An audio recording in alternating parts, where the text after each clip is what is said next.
Bonjour, une nouvelle chaîne. C'est la suite de la chaîne précédente. C'est toujours le même titre, la personnification. C'est une leçon numéro 2 qui fait la suite de la leçon numéro 1. Dans la leçon 1, c'était le sujet. Enfin, je reviens à la personnification. J'avais dit que personnifier un élément, c'est lui donner le rôle d'une personne, comme si c'était une personne.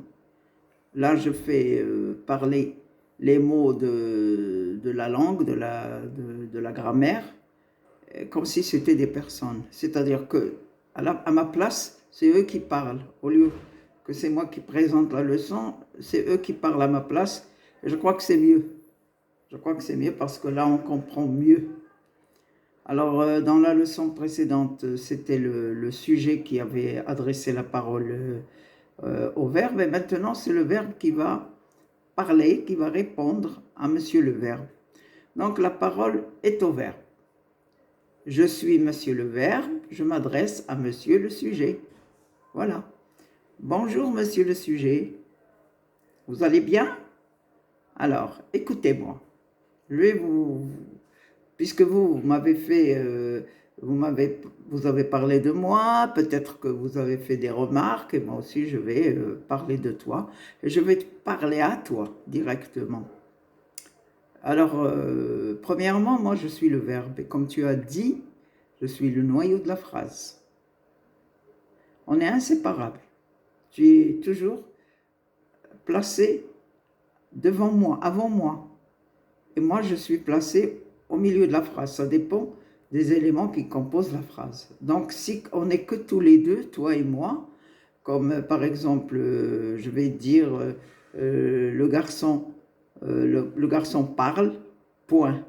Le garçon, c'est toi le sujet, et parle, c'est moi le verbe. La phrase, elle est correcte, même si c'est une phrase qui est très courte, avec un sujet, un verbe, qui se termine par un point, et puisqu'il y a le verbe, donc la phrase, elle est verbale.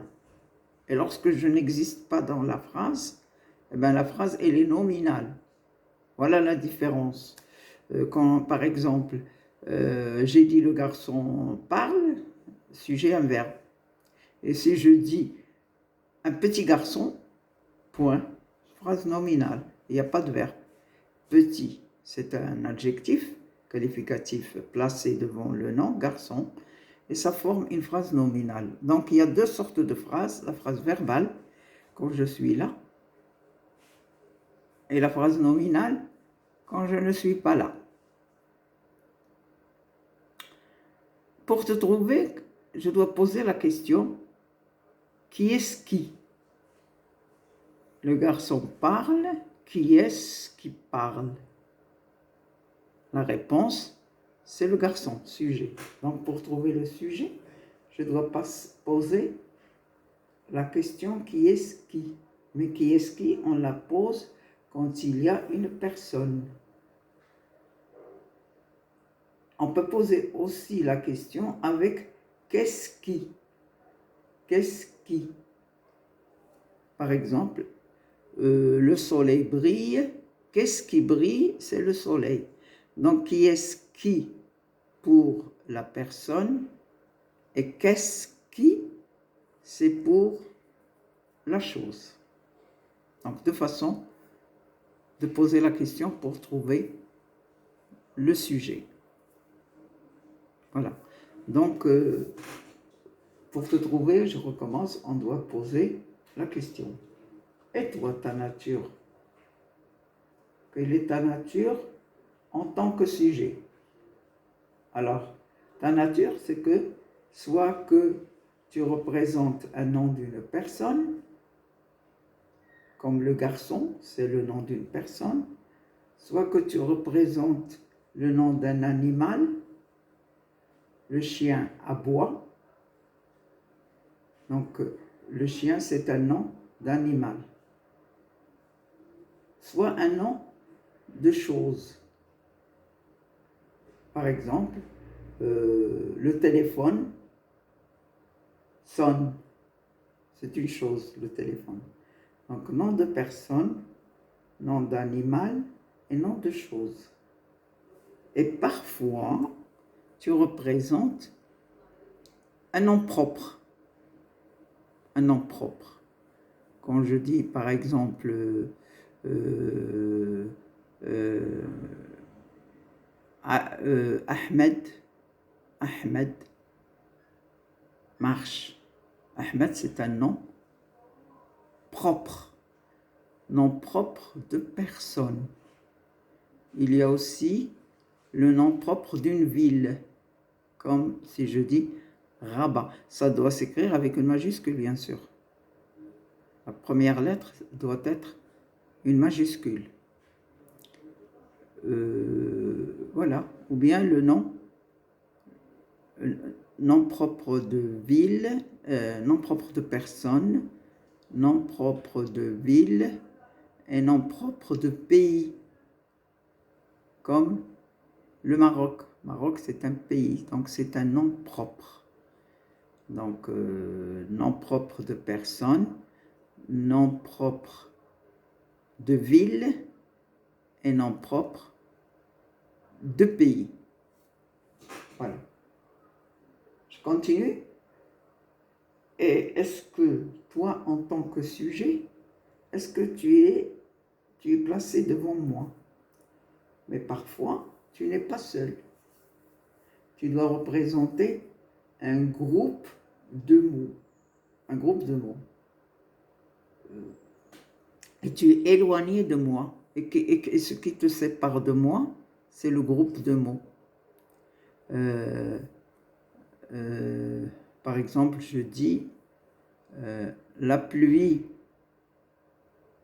qui est forte tombe sur la vallée. Regardez, la pluie qui est forte. Donc le sujet c'est la pluie et le groupe de mots c'est qui est forte. Donc tu es un sujet mais tu n'es pas tout seul. Tu représentes tout un groupe de mots. Donc tu es un petit peu, ce qui te sépare de moi, c'est le groupe de mots qui est forte. Il y a la pluie sujet et qui est forte. C'est un groupe de mots qui t'éloigne de moi. Voilà. Alors, toi en tant que sujet, lorsque il y a avec toi, à côté de toi, d'autres mots, on va t'appeler un groupe nominal. Un groupe nominal, sujet. Tu peux être remplacé par un pronom aussi. Quand je dis la pluie tombe, si je ne veux pas répéter la pluie, je dis elle tombe. Donc tu es remplacé par un pronom personnel. Les 6 pronoms personnels. Je, tu, il, nous, vous, il. Bon. Ou elle. Il, elle, nous, vous, il, elle. Donc tu représentes les pronoms personnels au singulier et tu représentes les pronoms personnels au pluriel. Et aussi, tu peux être un verbe à l'infinitif. Et comment? Un verbe à l'infinitif et sujet. Par exemple, quand je dis réviser ces leçons est essentiel. Qu'est-ce qui est essentiel? C'est réviser ces leçons. Regardez, le verbe, il est à l'infinitif. Réviser ces leçons. Ça se termine par ER. Donc, tu peux représenter un verbe à l'infinitif et tu es sujet.